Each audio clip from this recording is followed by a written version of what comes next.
Level 1. This is where everyone starts. You wake up, grab your phone immediately and start scrolling for 2 hours straight. Maybe you play some games, you eat like shit, and then you wonder why your life feels so empty. You know your life sucks. You can literally feel it, but your brain is too fried to even care. You tell yourself tomorrow, but tomorrow never comes. And let's be honest bro, you're not lazy. You're just cooked. You've been completely cooked. You've literally overstimulated your own brain so much to the point that it feels boring doing normal ass tasks. Now, the only way to get out of this level is through awareness. You have to realise how deep of a hole you're really in. Level 2. This is where you find Andrew Tate. Clips from his emergency meeting podcast start coming up on your TikTok feed, and you start to embody his personality. You start to think like him. You start to become obsessed with this idea of, oh yeah, I'm gonna escape the Matrix. And by now, the people at your school, they're actually quite annoyed of hearing you talking about, oh yeah, I'm gonna escape the Matrix, become rich. And the reason why they're tired of you is because you still haven't taken any action. You're acting like you're all this and have this big ego, but you're still the doom scroller. You still go home and do the same shit as everybody in your school. But at least you've made some changes in your mind and you're actually becoming a new identity at least. And the only way out of this level is simply the action taking skill. Level 3. And this is when you find self-improvement. You start watching guys like Hamza, Jack Piggott, even Iman Ghazi, and now you're motivated as fuck because now you actually have the action plan. Now you're not just there, oh yeah, I'm gonna escape the Matrix. You actually know the specific steps you need to take to get to the point that you've always decided. You start journaling, you start taking the cold showers like David Goggins, you hit the gym 3 days in a row. You start to feel a little bit unstoppable. Like nothing can happen to you, that you're just on this new path and that it will never end. You think your life has changed forever for the better, and you start telling your friends, oh yeah, I'm doing all this. You post it on Snapchat, Instagram.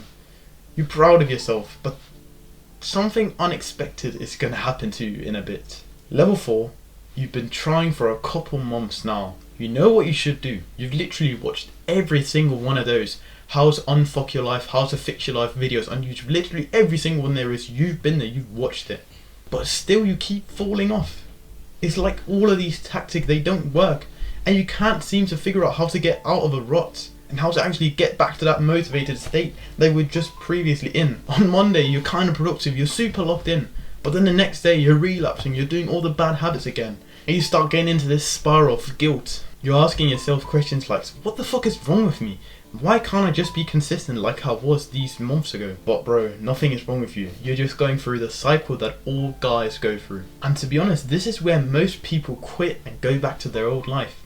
This is the level in which it is determined which kind of person you are. Are you the guy who's willing to keep going or not? The only way out of this level is to stop chasing perfectionism. It's to stop saying, on Monday I'm going to be 100% productive, and just take the first step. Get the ball rolling slowly. Don't focus too much on being perfect.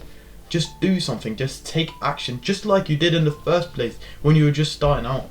Level 5, this is where you finally get serious. You delete social media, you stop talking to everyone, you go full monk mode. Like me, I literally even shaved my head. Go full in on quitting all the bad addictions, only good habits, waking up early, doing the martial arts, going to the gym, every habit you can think of. Books, meditating, all that. And honestly, for a while it works. You start feeling clean, disciplined, and filled with purpose. But after a few weeks, something weird happens. Suddenly you're starting to not really speak to others as much. You isolate yourself so much that you literally forget how to have human interactions and speak to people. You've managed to replace your addiction with discipline. But now discipline has become your new addiction. And actually your entire life. And this is where it gets dangerous, because in the long run, it's essential to be social as well. It's a big part of the self-improvement journey. And it's very good to be addicted to discipline. But you can't neglect other areas of this journey. Now, the only way out of this level is to understand that being disciplined, being David Goggins and locked in, is not the only essential part of self-improvement. There's more to it. Level 6, this is when you start understanding the game. You stop chasing the streaks. You stop caring about what others think. You go to the gym, not because you have motivation or because you're this disciplined guy. It's just because it's a part of your identity now. You finally learn how to balance things in your life. You work hard, you do all the good habits, you go to the gym, you're with your friends and with your family, and you manage to balance it all so well, whilst not losing your focus in any of them. You stop being so hard on yourself when you fall off. You just get the ball rolling again and get back on track with the good momentum you had before. This is when you actually start to feel proud of yourself for real. Not because of numbers or streaks, but because by now you actually respect and trust yourself finally. And this is where self-improvement becomes something deeper than getting girls or becoming jacked. Because you're not doing it for the money, the status.